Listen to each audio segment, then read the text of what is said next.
చూస్తున్నారు? లే కార్తీక్, నీకే చెప్పేది. లే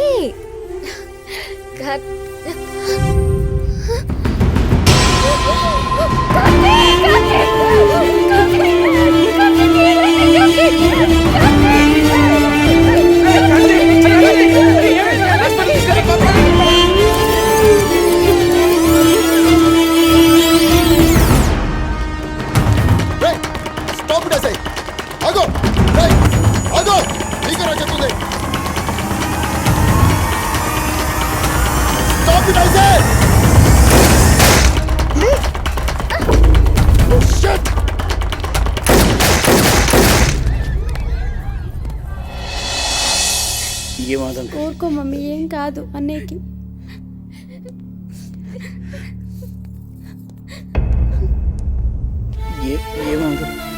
ఆడికి ఏం కాదు అంకుల్, నువ్వేం కంగారు పడు.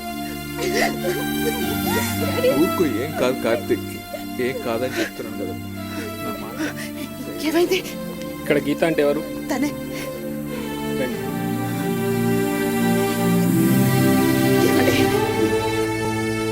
అనవసరంగా తప్పు జరిగిపోయింది.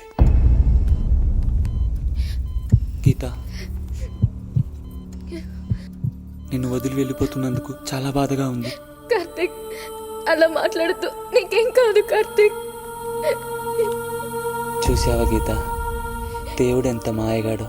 నిన్ను పరిచయం చేసి స్నేహాన్ని మిగిల్చాడు. నన్ను దూరం చేస్తూ నీకు గాయాన్ని మిగిలిస్తున్నాడు. నీకేం కాదు నాన్న.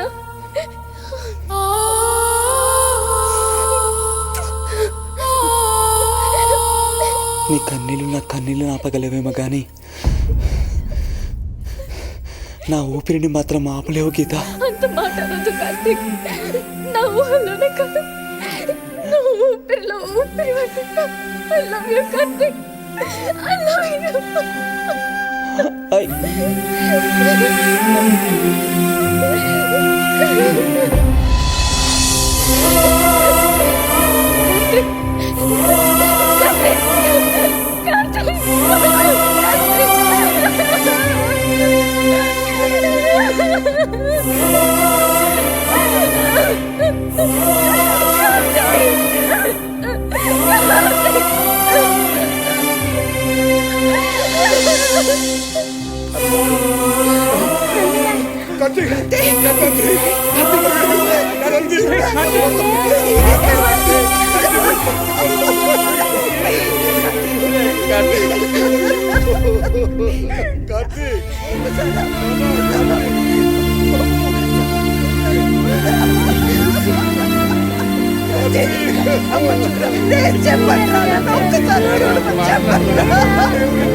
కాలం మర్చిపోలేని జ్ఞాపకాలనే కాదు, మానలేని గాయాల్ని కూడా చేస్తుంది. తన జీవితంలో ప్రేమ ఒక భాగమే అని మేము అనుకున్నాం. తనేమో ప్రేమే జీవితం అనుకుంది. కార్తీక్ని మర్చిపోలేకపోయింది. ఎవరితో మాట్లాడకుండా ఒంటరిగా ఉండిపోయేది. తనని అలా చూడలేని వాళ్ళ నాన్న నాకు ఫోన్ చేసి, ఇంకా ఇక్కడే ఉంటే ఆ పరిస్థితులు మనుషుల్ని తలుచుకుంటూ కుమిలిపోతుంది. గీత మనకు దక్కదని చెప్పడంతో నేను గీతకి ధైర్యం చెప్పి చదువును కంటిన్యూ చేయమని చెప్పాను. స్థలం మారితే మార్పు వస్తుందని ఇక్కడ కాలేజీలో చేర్పించాను. అయినా అతని జ్ఞాపకాలు తన మదిని విడలేదు. తన ప్రేమ ఎప్పుడో కరిగిపోయిన మంచు శిఖరం, తన బాధ ఎప్పటికీ ఉండిపోయే మహాసముద్రం. గీత ఎప్పటికైనా పెళ్లి చేసుకుని సంతోషంగా ఉండాలన్నదే మా కోరిక.